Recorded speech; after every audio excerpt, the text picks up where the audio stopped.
Hey everyone, welcome back to Corporate Decoder, where we translate Wall Street speak into your mother's English. And today we've got a hot new filing from Celcuity Inc. that has got some interesting boardroom drama and a little shake-up. So buckle up because we're diving deep into what this means for the company and its shareholders. If you love getting these straight up financial insights without all the corporate jargon, make sure you are subscribed.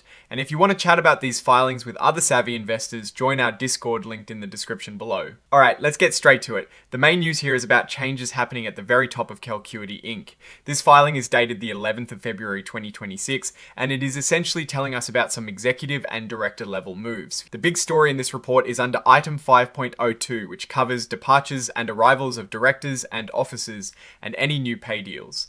It looks like Celcuity Inc. decided to grow their board of directors. They went from 7 members to 8 and brought in a new guy named Charles Chip R. Romp. This all happened effective immediately on the 11th of February 2026. He's going to be on the board until the company's next big shareholder meeting in 2026. Now, what is important here is that they've declared Mr. Romp as an independent director. That means he is not tied to the company in a way that would cloud his judgment, at least according to the Nasdaq stock market rules and SEC regulations. At this moment, they haven't put him on any special committees of the board, but that could change. So how does a new board member get paid? Well, Mr. Romp will be compensated under the company's usual program for directors who aren't full-time employees. This program currently offers a yearly cash payment of $50,000, paid out every 3 months. On top of that, he'll get company stock or stock options, or a mix of both, with a value of $100,000 each year. The director gets to choose how they want this equity award. Right when he joined, they also gave Mr. Romp a special treat. He received 215 shares of restricted stock from the company's 2017 stock incentive plan.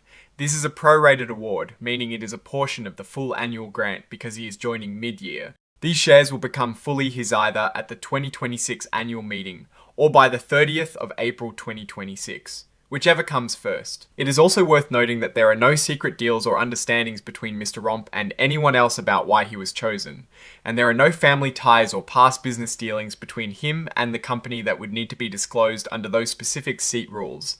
This usually means he is coming in with a clean slate. Now moving on to another section, item 7.01, which is about regulation FD disclosure. This is basically how companies share important information with everyone at the same time. On the 12th of February 2026, the company put out a press release to announce Mr. Romp's arrival on the board.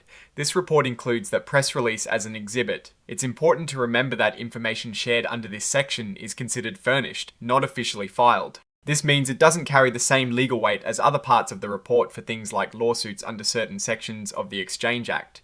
They're just making sure everyone gets the news simultaneously. Finally, we have item 9.01, which is all about the exhibits that come with this filing. Here, they're listing their exhibits. The most relevant one for us is Exhibit 99.1, which is that press release from the 12th of February announcing Mr. Romp's appointment. And then there is Exhibit 104, which is the cover page interactive data file. This is basically a digital file that helps computers understand the report. And that brings us to the signatures. This confirms that the company is officially submitting this report. Brian F. Sullivan, the Chief Executive Officer, has signed off on it on the 12th of February 2026. So, what's the big picture here for Celcuity Inc? On the surface, it looks like a standard procedural update, a company filling a vacant board seat and expanding its leadership. Bringing in new voices is often a good sign, suggesting they're actively thinking about governance and strategy. Mr. Romp's status as an independent director is key, as it means he can offer an objective perspective which is crucial for good corporate oversight. However, we don't have any financial tables in this particular filing, which is a bit of a bummer for us as financial detectives. Usually, these 8K reports, especially those outlining officer or director changes, are accompanied by the juicy financial details in other filings like 10Q or 10K reports. Without those numbers, it is hard to gauge the company's financial health or how this board change might impact performance.